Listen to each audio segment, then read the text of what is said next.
The design of planned attacks on buildings inside the U.S. and how operatives were directed to carry them out. That is valuable information for those responsibility to protect the American people. He told us the operatives had been instructed to ensure that the explosives went off at a point that was high enough to prevent people trapped above from escaping. He gave us information that helped uncover Al-Qaeda cells' efforts to obtain biological weapons.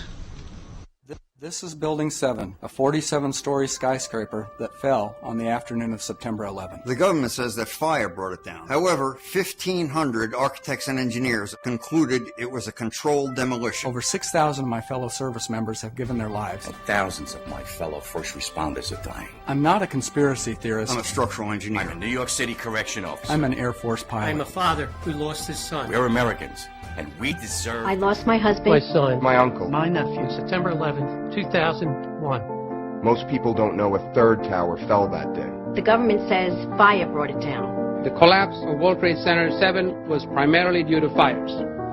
I, along with 1,400 other architects and engineers, have found the government's conclusion to be physically impossible. Impossible. We need the truth about what happened that day. Go to rememberbuilding7.org. Why it fell, why it matters, and what you can do.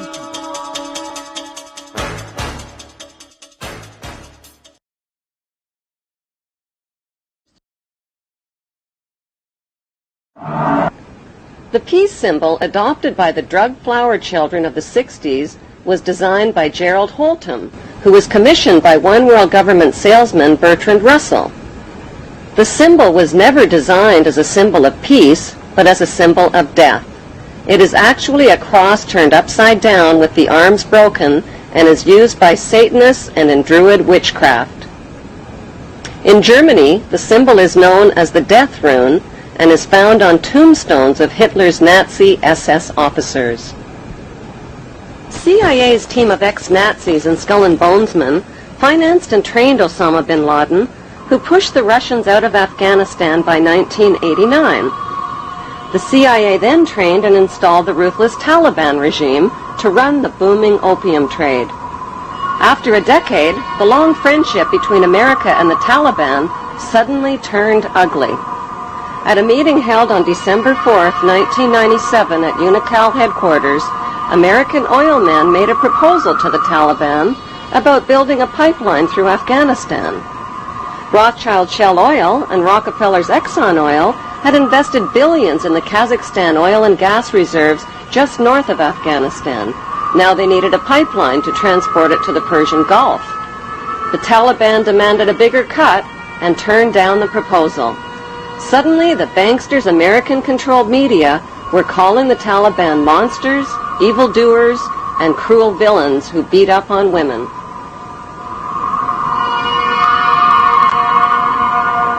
On July 4th, 1999, President Clinton froze the Taliban's U.S. assets and bank accounts and imposed trade sanctions on Afghanistan. By February 2001, the Taliban destroyed most of Afghanistan's opium crops. In May, Secretary of State Colin Powell announced a gift of 43 million U.S. taxpayers' dollars to the Taliban. He called it a reward to the Taliban for destroying the opium crops, but members of the new George W. Bush White House knew the Taliban would use the 43 million for more sinister purposes.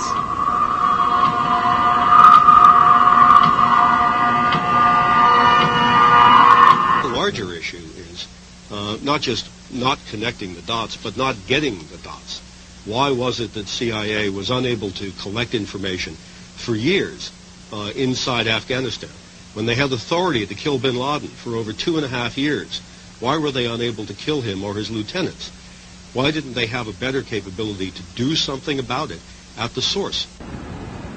Could it be that the bankster-supported U.S. administration is controlling both sides of the war on terror?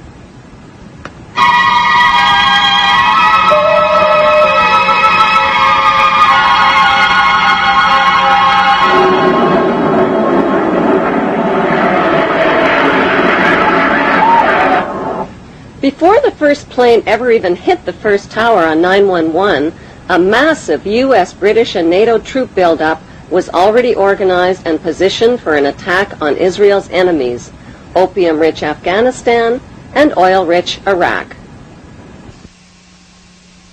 And there's an old poster out west, as I recall, that said, "Wanted, dead or alive."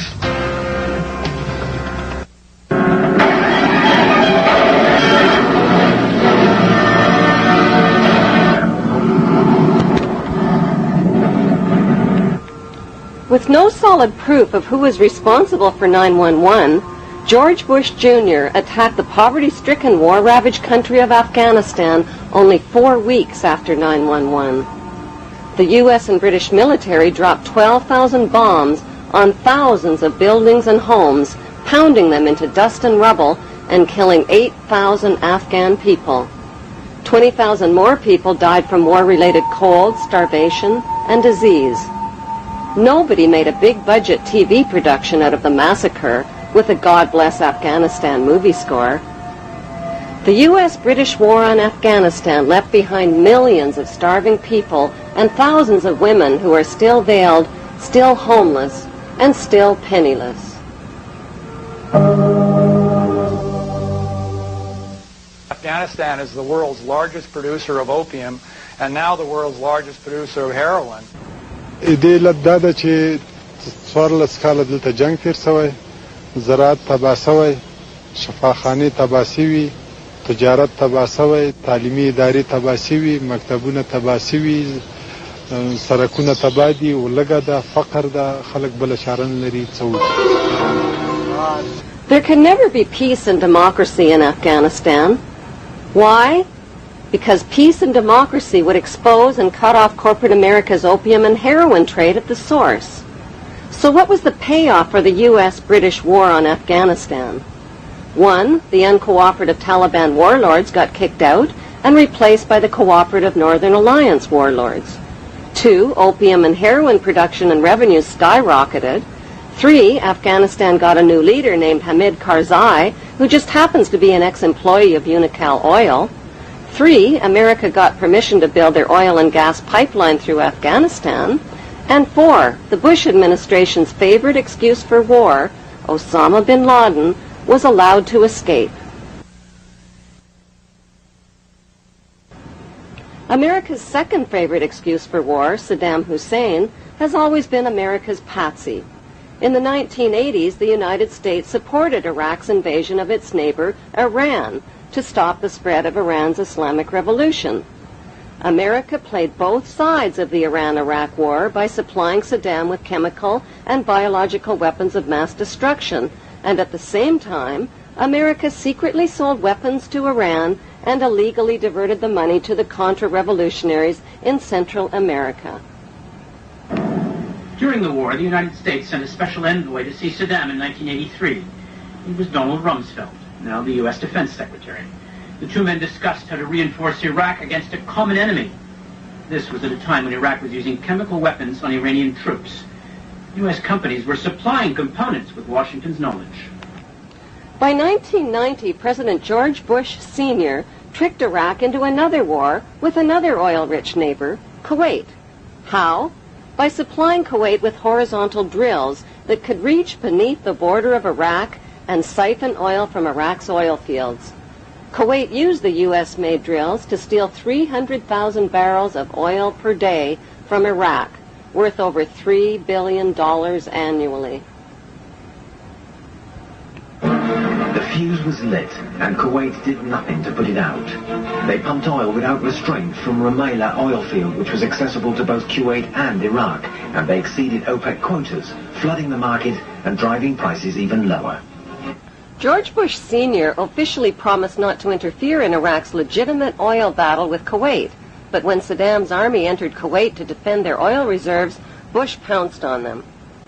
Our goal is not the conquest of Iraq. It is the liberation of Kuwait.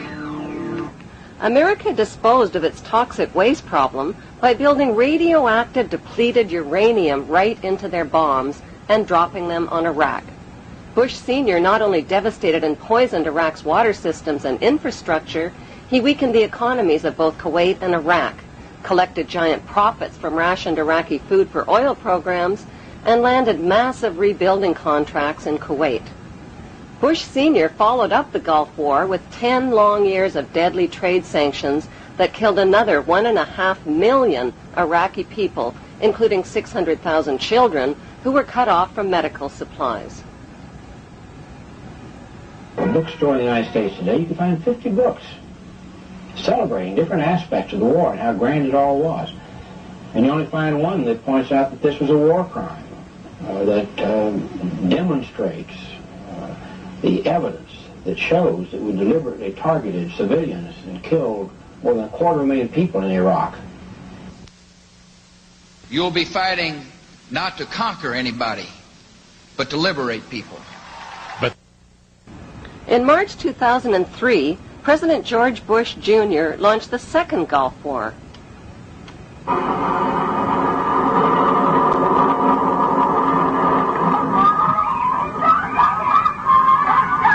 The war on Iraq wasn't about revenge for 9/11, since not one of the 19 accused terrorists were Iraqi citizens. It wasn't about weapons of mass destruction, which inspectors hadn't found. It wasn't even about Saddam Hussein, who had been financed into power by the U.S. in the first place and who got his chemical and biological weapons from American companies. No, the U.S. wars against Iraq and against Afghanistan were about mass murder and piracy. They were about big weapons sales, big oil, big pipelines, big drugs, and big rebuilding contracts. They were about colonizing the Middle East and moving 2 giant steps closer to world domination.